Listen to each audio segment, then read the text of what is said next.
It was the last week of August when I booked the lake house. Summer was slipping away, and with it, the chaos of long days in the city. I wanted one quiet week to myself before the cold set in. A week where the loudest sound was the water lapping against the shore. The listing promised exactly that. Secluded, peaceful, perfect for riders. And when I pulled up, it was everything I'd hoped for. A weather-worn cabin tucked in the trees, a porch with peeling paint, and a dock stretching into the lake like a finger pointed at the horizon.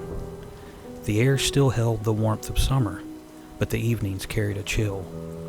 The trees were just beginning to turn at their tips, hints of orange creeping into the green. It felt like a place caught between seasons, a place about to go silent. The first 3 days were perfect. I drank coffee on the porch in the mornings, watching mist drift across the lake. I spent my afternoons sprawled on the dock, reading as the last of the dragonflies skimmed over the water. At night, I cooked simple dinners and fell asleep early, lulled by crickets and the soft groans of the cabin settling. By the third night, I noticed how quickly the life around the lake was fading. The frogs were quieter, the birds seemed gone. Even the crickets sounded thin, like their song was wearing out. It was a silence that felt heavy, unnatural. That same night, as I stepped onto the porch, I saw it. A light across the water. Just one flash. Sharp and deliberate, like someone signaling with a flashlight. Then, nothing. The far shoreline melted back into darkness. I told myself it was nothing. Maybe a fisherman, packing up for the night. But deep down, I knew. The lake was nearly empty this time of year. Everyone had gone home. The fourth night, I woke up at 2:13 a.m. I didn't know why at first, until I heard it. Slow, heavy footsteps. They came from outside. From the dock. The boards creaked in rhythm, one after another, as though someone was pacing. My body went rigid beneath the covers. I held my breath, straining to hear. The sound went on for a few minutes, then stopped. When morning came, I tried to tell myself it had been a dream, until I walked down to the dock. A chair I had left folded neatly by the cabin was now unfolded, placed at the very edge of the wood, facing the lake. And between the planks was a cigarette butt, crushed into the grain. I don't smoke. That night, I locked the doors, drew the curtains, and wedged a chair under the front knob. I sat up late, staring out through a slit in the curtain. And then, I saw him. A man, sitting in the chair on the dock, still, shoulders hunched forward, staring out at the water. He didn't move, didn't fidget. He wasn't fishing. He wasn't drinking. He was just there. I dialed 911 with shaking hands, whispering into the phone as if he could somehow hear me through the glass. A deputy arrived not long after, his flashlight beam sweeping across the yard and the dock. He knocked on my door and told me there was no one there. No footprints, no cigarette. The chair was empty again. I tried to argue, but he gave me that look, that polite but tired expression that says, "You're imagining things." After he left, I checked again. The dock was indeed empty, but I knew what I'd seen. The next morning, the air felt different. The warmth of summer had slipped away overnight, replaced by the first true bite of autumn. The lake was eerily still, as though the season itself had ended while I was sleeping. I drove into town, bought extra locks, an oversized flashlight, and a knife I had no idea how to use. The cashier asked if I was prepping for hunting season. I nodded, though I knew I was lying. That night, I didn't even try to sleep. I sat in the living room with the knife across my lap, staring out at the dock through the narrowed crack in the curtain. Midnight passed, then 1 o'clock, then 2. At 3, I saw him again, but this time, he wasn't sitting. He was standing in the tree line, closer, still as a rock. Even in the dark, I knew he was watching me. He stayed there for hours. As the night thinned and the first gray of morning bled across the water, when the sun finally rose, he was gone. By then, the silence wasn't peaceful anymore. It was suffocating. Even the wind seemed to avoid the lake. I couldn't take another night. I packed everything in a rush, shoving clothes into my bag without folding them. I didn't care what I left behind. I just needed to leave. But when I reached my car, I froze. In the gravel, right beside the driver's door, was another cigarette butt. And next to it, pressed into the damp dirt, was a barefoot print. Human. Fresh. The toes pointed toward the cabin. My hand shook as I fumbled with the keys. I climbed in, slammed the locks down, and started the engine. I should have driven away right then, but I glanced in the rearview mirror. For just a moment, I thought I saw him, at the far end of the dock, standing perfectly still, watching me leave. But when I blinked, he was gone. I didn't stop driving until I hit the city. Only then did I breathe. Only then did I let myself believe I was safe. But when I unpacked the next morning, I found something I hadn't put in my bag. A cigarette butt. The same brand as the ones from the dock. And that's when I realized, at some point, while I was asleep, or maybe while I was frozen at the window watching him, he had already been inside the cabin. The end of summer had come and gone, and he had been waiting for it too.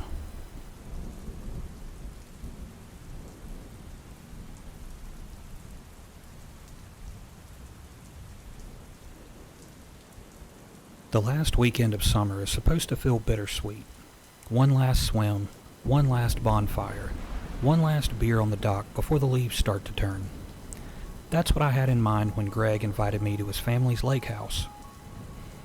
We hadn't seen each other in years, not since college. And when he called out of the blue, I figured why not? He said a few other friends were coming too, so it'd be like a mini reunion. The drive was long, a couple hours past anything familiar, and the farther I got, the worse the cell service became. By the time I turned down the final gravel road, my phone was nothing but a brick in my pocket. Now I was already surprised that Greg had invited me.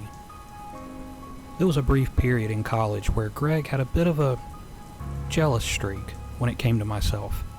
However, I figured, hey, it's in the past. Let's go have some fun. The house sat at the very tip of a narrow point. Water on 3 sides, woods pressing in from the 4th. It was big but old, the kind of place that had seen generations of summers. The dock was gray with age, the shutters peeling. Picturesque, sure, but lonely. When I pulled up, I was surprised to see only Greg's car. "Where is everyone?" I asked when he came out to meet me. He grinned like it was no big deal. Plans changed. They all bailed. But hey, more for us, right? I laughed, even though something about it felt off. Greg and I had been close once, but people grow up. They change. He seemed different, thinner, wound tighter, but I shook it off. We spent the afternoon like old times, grilling burgers, playing cards, and drinking beer. He told me about his job in the city, how he was burned out and barely hanging on. I told him about my own struggles, how life felt stuck lately. It was good, in a way, to be with someone who remembered me before adulthood got complicated. Still, ever so often, I'd catch him glancing at his watch, not casually, obsessively, like he was counting down. Finally, I had to ask, "You got somewhere to be?" He smiled, but it didn't reach his eyes. "Nah, just making sure we've got time." Time for what? He didn't say. As the sun sank, the woods turned black and the lake mirrored the stars. I stepped onto the porch to breathe in the cool air, beer bottle sweating in my hand. That's when I saw it. A flicker of light. At first, I thought it was a firefly, but it grew, sharpened, and began to move. A flashlight, in the trees, headed this way. "Greg," I called back into the house, my voice tight. "There's someone out here." He didn't sound alarmed, didn't even move fast. He just walked up beside me, hands in his pockets, and looked where I was pointing. "Yeah," he said softly. "I know." Something in my stomach dropped. "What do you mean you know? Who is it?" He didn't answer right away. His face was unreadable, calm in a way that felt unnatural. Finally, he said, "It's just someone I need to see. Don't worry about it."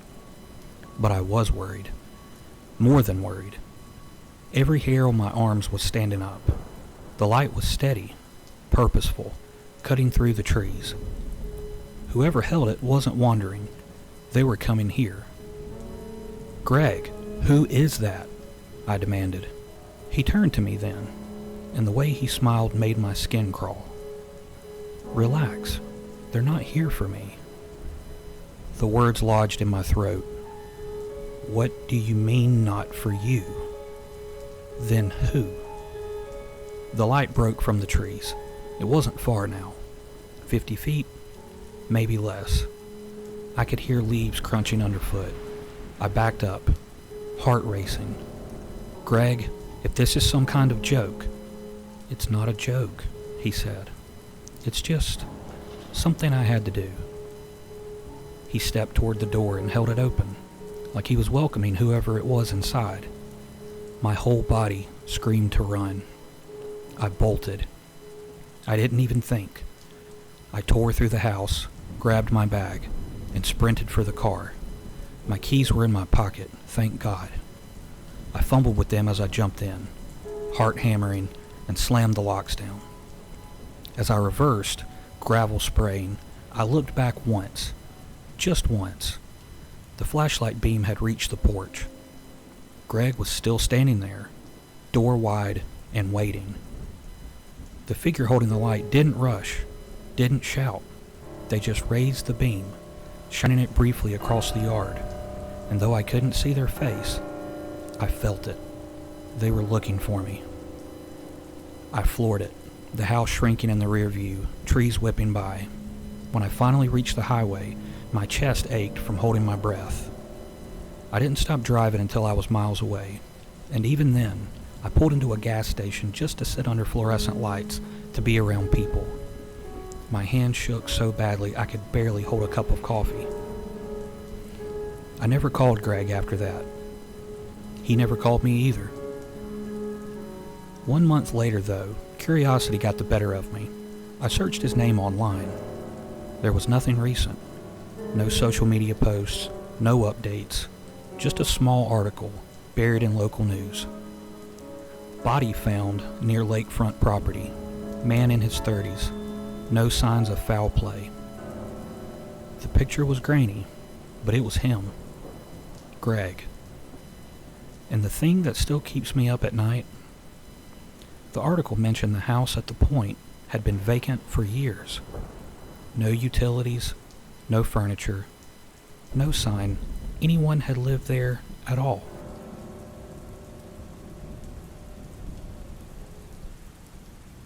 The end of summer changes the lake. By the time Labor Day passes, the noise is gone. The boats are pulled from the water, the families return to the city, and the laughter that once carried across the water evaporates into silence. What remains isn't peaceful. Not really.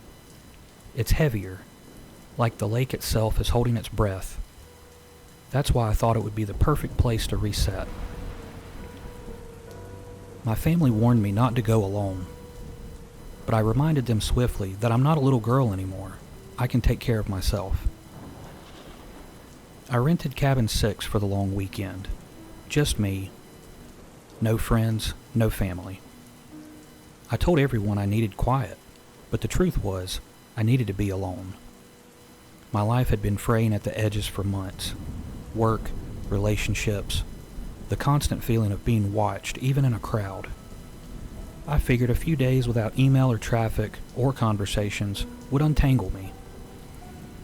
Cabin 6 was small, but cozy. A living room with wood-paneled walls, a kitchen with a humming old fridge, 2 bedrooms that smelled faintly of cedar and dust. The real draw, though, was the view. The cabin sat directly on the water, with a short dock stretching out into the lake and a porch that creaked when you shifted your weight. It was perfect when I arrived. The first day passed easily. I unpacked, made coffee, and sat on the dock with a book. The water slapped gently across the posts. Across the cove, I could see other cabins, their porches boarded up, their docks stacked with canoes already flipped for the season. The world felt empty, but in a way that was comforting. That first night, I fell asleep early. The windows cracked, crickets chirping. It was the kind of sleep you can only get when there's no one around to bother you. The second night, I noticed the light. It was around 11 p.m. I was sitting on the porch with a glass of wine, letting the chill sink into my bones. When I saw it, a faint glow across the cove. The old Martin house. The place had been abandoned for years, that much I knew. I'd walked past it earlier that day on a trail through the woods. Its porch sagged. The roof had collapsed in one corner, and the windows were boarded up. I peeked through a gap in the screen door and saw nothing but leaves and an overturned chair. There were no power lines running to it. And yet, there it was, a light, steady and warm, like a lamp. I sat there for a long time, wine warming in my hand, staring at the glow. After a minute or two, it flicked off. The next morning, I went back. The house looked the same as before, lifeless. The boards on the windows hadn't been touched. Inside, the dust was thick enough to show footprints, but there weren't any. Still, that night, the light returned. This time it moved, from one window to another, like someone carrying a lantern through the rooms. I couldn't look away. My wine sat untouched, my breath shallow, until finally, after maybe 10 minutes, it vanished again. I told myself it was just in my head. Stress, isolation.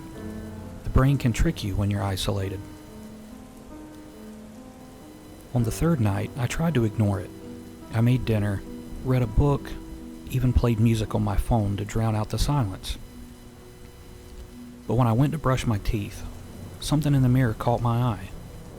Through the small bathroom window behind me, across the water, I saw a figure. On the Martin porch, just standing and watching. I spun around, toothbrush falling from my mouth, but when I looked again, the porch was empty. I killed the lights and dropped to the floor, heart racing. For the next hour, I sat in the dark, knees pulled to my chest, straining for any sound. At some point, I crawled into the bedroom, but sleep never came. At dawn, I decided I'd had enough. I shoved my things into my bag, barely folding them, and loaded the car. My hands shook as I double-checked the locks on the cabin. I was about to leave when I saw it. Sitting right there on the kitchen counter. A Polaroid photo. The air left my lungs. It was of me, sleeping in bed, taken through the cabin window, my head on the pillow, my arm draped across the blanket, completely unaware. On the white border, in jagged handwriting, were 3 words: "See you tonight." The photo slipped from my fingers. I turned, ready to bolt out of the front door, but froze. Another Polaroid was taped to the front door. This one showed me holding the first photo. Written beneath it, Don't leave. A sob caught in my throat. Whoever it was hadn't just been watching last night. They were here, inside, close enough to photograph me in real time. I ran. I threw open the door, sprinted to the car, and jammed the key into the ignition. The engine sputtered and then caught, but before I could throw it into gear, the headlights shut off. Not flickered, not dimmed, shut off. The dashboard went dark. The key turned useless in my hand, like someone had cut the power at the source. And then I saw it. On the inside of the windshield, taped just above the steering wheel, was another Polaroid. It hadn't been there before. It was me, standing beside the car, eyes wide with panic. The exact position I was just in. The message written beneath it in the same jagged handwriting said, "You're not going anywhere." I dropped the photo, fumbling for the door handle, but it wouldn't budge. None of them would. And then, through the glass, I saw movement. Not just one figure, several. All female with long hair. They stepped out of the trees, from the road, from behind the cabin. They were all carrying Polaroids that glinted white in the moonlight. They weren't rushing me. They weren't shouting. They had a slight grin, and they were closing in quickly.